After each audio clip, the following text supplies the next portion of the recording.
Labdien visiem! Gribu pastāstīt par savu pieredzi mušmir tinktūras lietošanā. Pirmais jau uzzināju no TikToka, ka tāda ir, pēc tam sazvanīju pašu izgatavotāju un domāju jāpamēģina. Iesāku uzreiz ar 3 pilieniem un pamazām pārgāju līdz 4. Lietoju jau 3 nedēļas. Sāpēja locītavas ceļgaliem.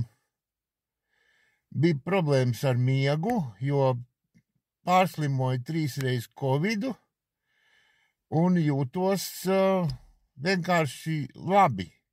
Labāk nekā bija.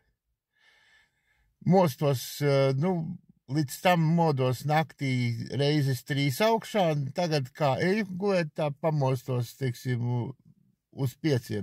Tas ir tās laiks, kad es celos jau augšā. Tā kā negribu nevienam neko uzsviet, bet tā ir vērtība. Vērtīgs zāles, varētu tā teikt. Ieteicu pāris cilvēkiem, kas jau ir sākuši lietot un arī saka, kad ir uzlabojumi, kam ir problēmas, teiksim, ar locītām, ar miegu.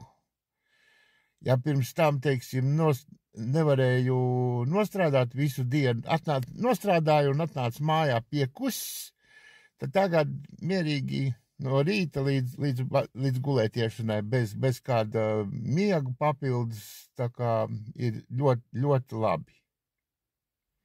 Paldies zēniem par šo, teiksim, brīnumu zāli.